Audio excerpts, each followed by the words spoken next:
तो अब आप जिस लाइन में हैं, जी इस लाइन में भी जैसे कहा जाता है, सुना जाता है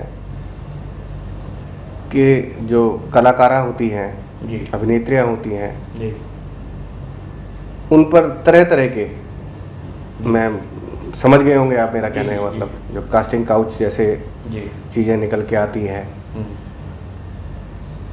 एक औरत को एक मात्र सिर्फ प्रोडक्ट की तरफ से यूज़ किया जाता है।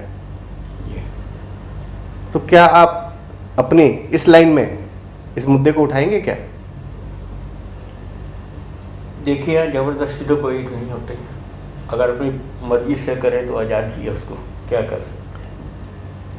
हाँ, समझाया जा सकता है, नहीं, जबरदस्ती कहीं नहीं होती महेंद्र लेकिन जी, मजबूरी होती है। जैसे आपके साथ मजबूरी थी, आपने कहा मुझे अपने बच्चों को और उनके परिवार को पालना था, तो मैं भ्रष्टम एक भ्रष्टतम मैं बोलूँगा, मैं ऐसे एक भ्रष्टतम उसमें आप काम कर रहे थे, लेकिन फिर भी आप वहाँ शांत थे, सिर्फ अपने परिवार की वजह से।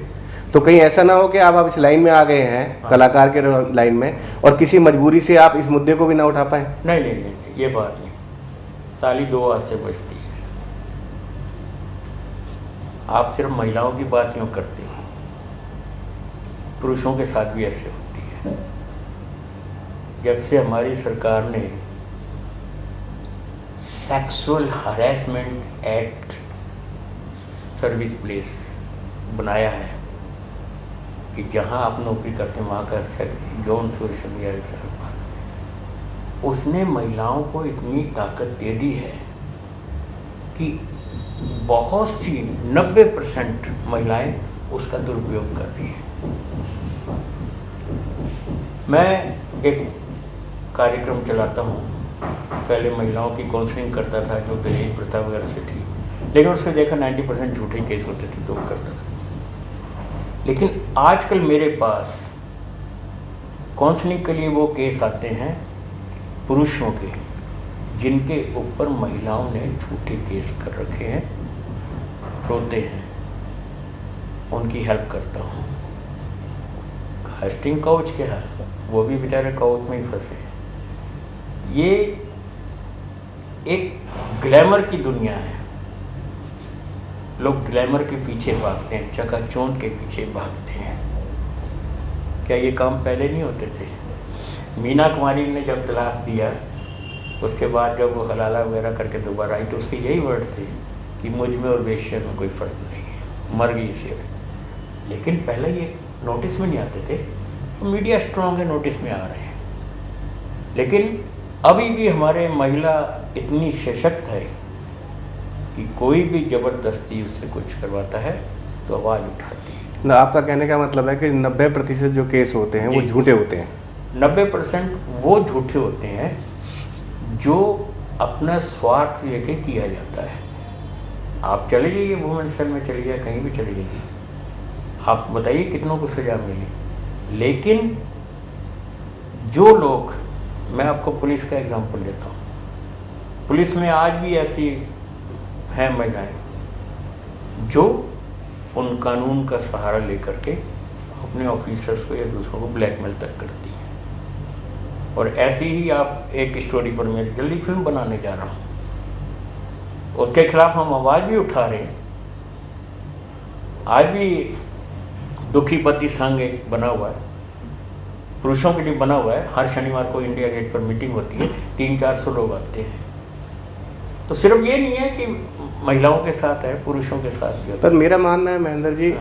औरत तब तक आवाज़ नहीं उठाती है जब तक कि वो जुल्म की जो इंतहा होती है, सहने की जो पावर है उसकी ख़त्म ना हो जाए। तो जिस तरह से आपने 90% केसों को झूठा बताया है, तो आपको नहीं लगता कि कहीं आपने महिलाओं के उस अहम को छेड़ा है? नहीं, छेड़ने की बात नहीं। आप टीवी सीरियल देखते हैं, 100% टीवी सीरियल में सास बहू के जितने भी हैं, सब में महिला ही महिला की दुश्मन है। आप किसी सीरियल में बताइए ना कि पुरुष उसको तंग कर रहा है। दहेज का भी केस जो होता है वो भी सास पर होता है, बहू का होता है। ससुर तो बेचारा ऐसे बीच में उसको फंसा देते हैं। नंदोई को ऐसे, ननद से है तो नंदोई को क्यों? मेरा कहने का मतलब ये है कि अगर आपकी लड़ाई है, आपका जुर्म हो रहा है, तो जुर्म करने वाले के खिलाफ आवाज उठाइए। ये नहीं कि सास दहेज मांग रही है तो ससुर का भी नाम लगा दो, नंदोई का भी नाम लगा दो। वो उनमें मैं कह रहा हूँ कि 90% झूठ है। नहीं, आपको नहीं लगता कि सास ने अगर दहेज मांगा हाँ। तो उसने का विरोध ससुर ने क्यों नहीं किया? करते अगर ससुर विरोध करेंगे तो इतनी हिम्मत ही नहीं है कि मतलब नहीं, वो नहीं, दहेज मांग ले। करते अगर हैं। घर में जो ससुर हैं या जो नंदे हुए हैं, अगर वो ये कहते हैं कि जब हमें चाहिए ही नहीं तो आप किस बात पे लड़ाई कर रही हैं, नहीं, तो मुझे नहीं लगता कि वो अपने घर में जो उनके जो जितने भी पुरुष साथी हैं उनसे वो अलग जा सकती है। नहीं, बहुत सी जगह मैंने देखा है। मैंने आपको बोला ये चकाचौंध की दुनिया है। वर्षों से हमारे हिंदुस्तान में महिलाओं को पूजा किया जाता है। हम भी आज भी पूजते हैं। दुर्गा पूजा वाले दिन, अष्टमी वाले दिन कंजकें बिठाते हैं, उनके पैर धोते हैं, पीते हैं। सिर्फ एक दिन ना, पूरा साल। आज भी जब हम महिलाओं को सिर्फ ना देवियों के तौर पे नो, पूजते हैं, नो, लेकिन नो, घर में रोज- उनको जो है अपनी जो है नहीं, रोज पूछते हैं। मंदिर में जाइए, दुर्गा। अरे महिला के बिना तो पुरुष अधूरा है।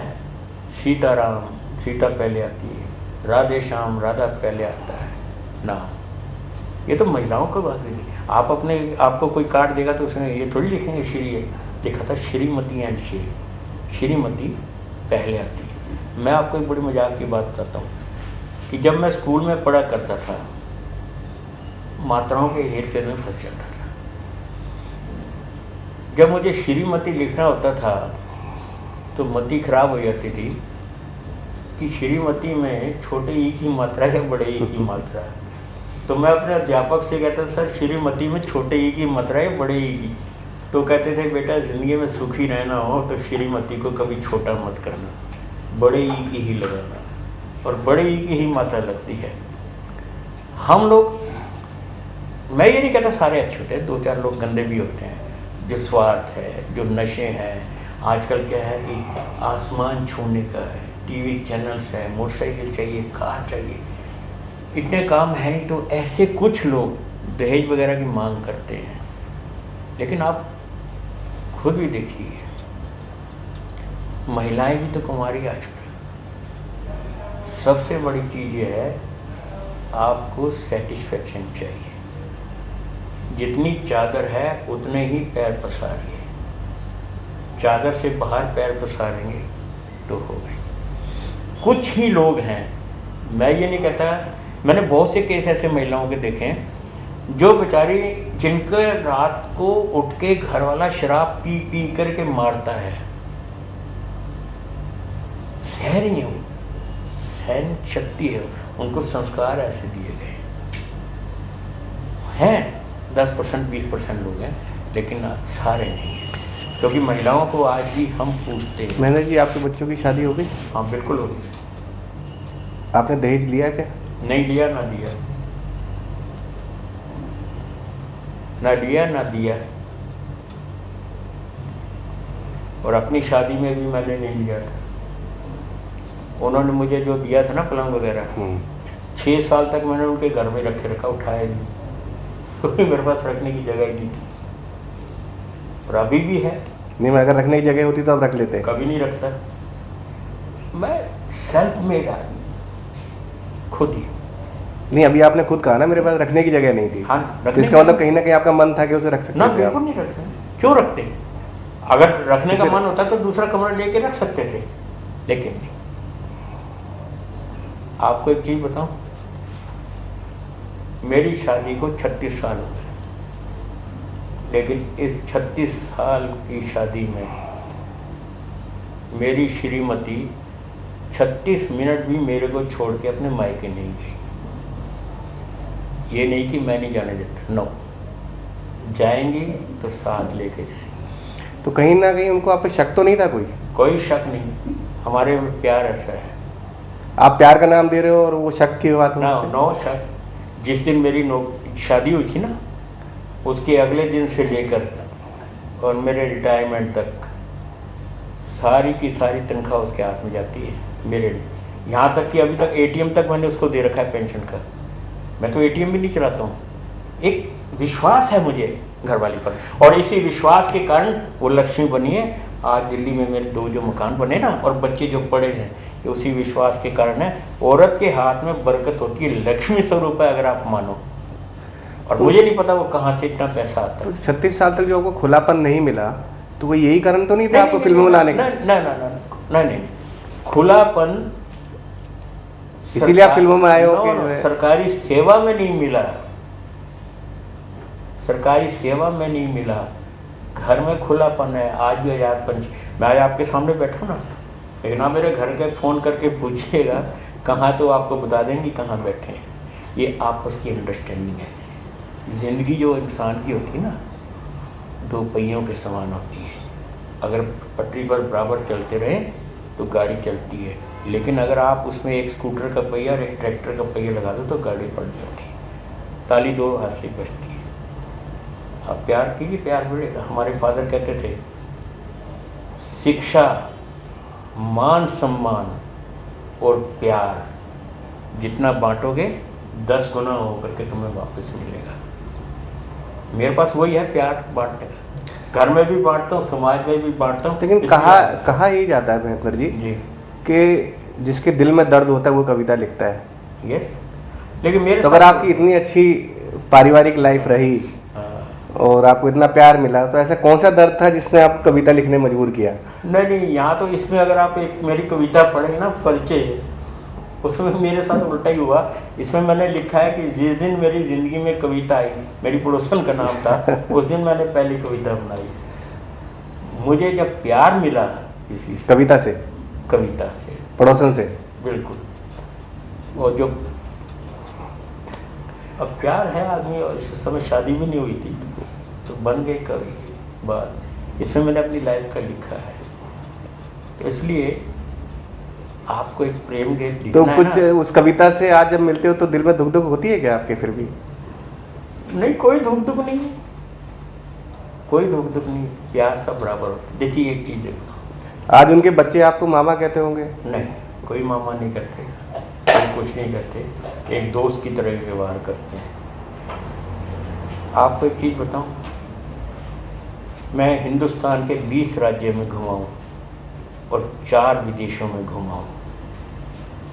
हर जगह संस्कृति अलग है, भाषा अलग है, खान पीन अलग है, पहनावा सबका अलग है, लेकिन 2 चीज़ें ऐसी हैं जो हिंदुस्तान में भी है, अमेरिका में भी है, इंग्लैंड में।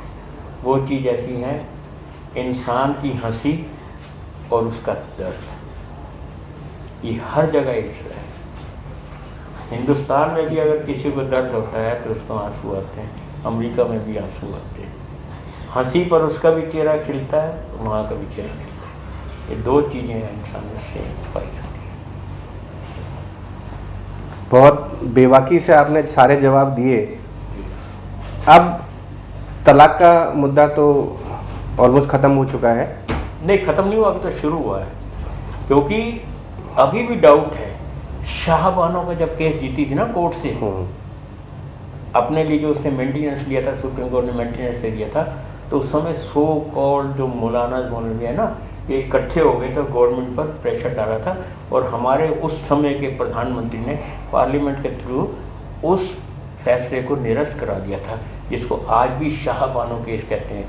अभी यहाँ सुप्रीम कोर्ट ने यही तो बोला कि इसके लिए कानून बनाए, देखते हैं कानून बनता है या फिर कोई दूसरी शाहबानो केस दोबारा हो। तलाक के बाद में हमारी लड़ाई लड़ना तलाक के बाद में आपको कौन सा ऐसा मुद्दा दिखता है कि जिसको पुरजोर तरीके से उठाए और सरकार उस पर ध्यान दे और उस पर काम करे? नहीं, उसके सबको एक होना पड़ेगा, आवाज़ उठानी पड़ेगी। कौन सा मुद्दा ऐसा जो आपकी नज़र में है अगला? नहीं, मुद्दा यही है जो उनके पर अत्याचार होता है,